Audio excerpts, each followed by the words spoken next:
اس وقت حضرت داؤد علیہ السلام نوجوان تھے جب لڑائی کے میدان میں جالوت اپنے صفوں سے باہر نکلا اور اس نے آگے بڑھ کر للکارا کہ جس کی ہمت ہو میرے مقابلے میں آئے اور اپنا زور آزمائے۔ یہ ایک بہادر انسان تھا یہ جالوت، کسی کی ہمت نہیں ہوئی۔ اتفاق سے حضرت داؤد علیہ السلام بھی اس وقت بنی اسرائیل کے فوج میں موجود تھے۔ ان کا اس وقت نوجوانی کا عالم تھا، رگوں میں نیا خون جوش مار رہا تھا۔ فوراً میدان میں کود پڑے اور اپنے گوپا سے پتھر مار کر پہلی ہی وار میں جالوت کو ٹنڈا کر دیا۔ بس پھر کیا تھا، بنی اسرائیل دشمن پر ٹوٹ پڑے اور آنن فانن ان سب کو کاٹ کے رکھ دیا۔ طالوت نے حضرت داؤد علیہ السلام کی بہت قدر کی اور اپنے فوجوں کا سپہ سالار مقرر کر کے اعلان کے مطابق اپنی لڑکی میل کی شادی ان کے ساتھ کر دی۔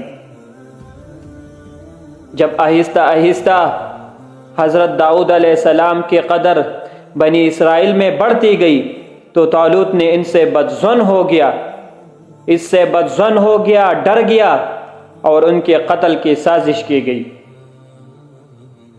حضرت داؤد علیہ السلام کے قتل کے منصوبے بنائے گئے۔ حضرت داؤد علیہ السلام کو کسی طرح پتہ چلا گیا اور وہ اس علاقے سے نکل کر فلسطین کی طرف روانہ ہو گئے۔ فلسطین میں اس وقت جالوت کا لڑکا عکیس حکومت کرتا تھا۔ عکیس کی حکمرانی تھی، ان کی اور بنی اسرائیل کی پرانی دشمنی تھی۔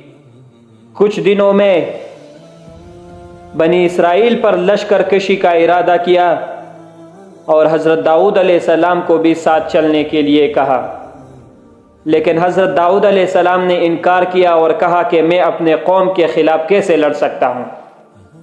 اپنے قوم کے خلاف جہاد کرنے، اپنے قوم کے خلاف لڑنے کے لیے تیار نہیں ہوئے۔ آخر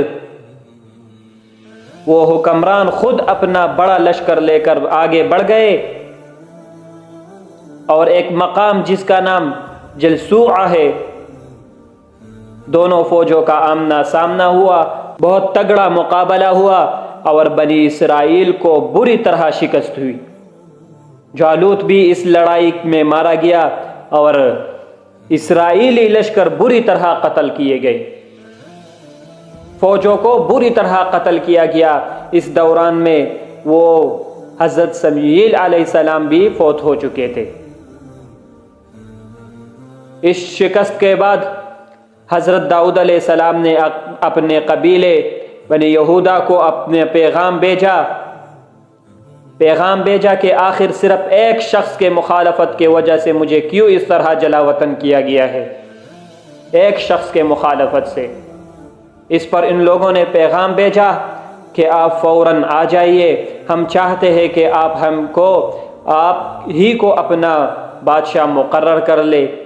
چنانچہ ایک مقام جرون کے مقام پر بنی یہودا نے ان کو اپنا بادشاہ مقرر کیا اور دوسرے قبائل نے طالوت کے بیٹے کو اپنا بادشاہ مقرر کیا۔ اسی طرح بنی اسرائیل میں خانہ جنگی کی بنیاد پڑ گئی اور یہ لوگ ایک عرصے تک آپس میں لڑتے رہے۔ یہ بنی اسرائیل کچھ عرصے تک آپس میں لڑتے رہے، ہزاروں آدمی مارے گئے۔ آخر جب طالوت کی لڑکے اس لڑائی میں شکست ہوئی تو سب نے متفقہ طور پر حضرت داؤد علیہ السلام کو بادشاہ بنا لیا اور جنگ کے بادل چڑھ گئی۔ اس کے بعد حضرت داؤد علیہ السلام نے مسلسل 20 سال تک شرعیت موسیٰ کے مطابق بڑے اطمینان اور عدل و انصاف کے ساتھ حکومت کی اور ان کے دور حکومت میں ملک نے خوب ترقی کر لیا، ملک کہاں سے کہاں تک پہنچ گیا۔ اچانک حضرت داؤد علیہ السلام کا لڑکا ابیسلوم بغاوت کر کے حکومت پر قبضہ کر بیٹھا اور حضرت داؤد علیہ السلام کو یردن کے پار جانا پڑا۔ حضرت داؤد علیہ السلام کا پیچھا کیا گیا، وہ آگے بڑھے اور اس فوج نے ان کا پیچھا کیا۔ آخر یردن کے جنگلات میں دونوں فوجوں کا آمنا سامنا ہوا اور بہت خطرناک قسم کی لڑائی ہوئی، اور ابی سلوم داؤدی لشکر کے جرنیل یوآب کے ہاتھوں قتل ہوا۔ اب حضرت داؤد علیہ السلام بنی اسرائیل کے ان مسلسل مخالفتوں سے تنگ آ گئے تھے اور اکثر لوگوں کے لیے بد دعا بھی کرتے تھے، جیسا کہ قرآن شریف میں ہے لعن الذین کفروا من بنی اسرائیل علی لسان داؤد و عیسی ابن مریم، کفار بنی اسرائیل داؤد علیہ السلام اور حضرت عیسیٰ علیہ السلام کے زبان سے لعنت کی گئی۔ آخر بنی اسرائیل کے اس بے ترتیبی اور کمزوری کو غنیمت جان کر بت پرست بادشاہ نے بنی اسرائیل پر حملہ کیا۔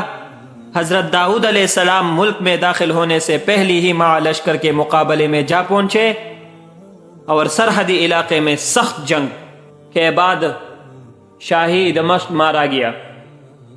تمام سامانی جنگ اسرائیلوں کے قبضے میں آ گیا۔ آگے چل کر وادی لشکر نے مشق پر قبضہ بھی کر لیا۔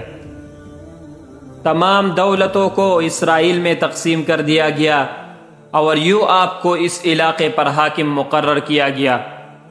ایک عرصے کے بعد حضرت داؤد علیہ السلام کا اپنے دارالحکومت بیت المقدس میں انتقال ہوا اور وہیں پر دفن ہوئے۔ اس کے بعد حضرت سلیمان علیہ السلام کا دور حکومت شروع ہو گیا ہے۔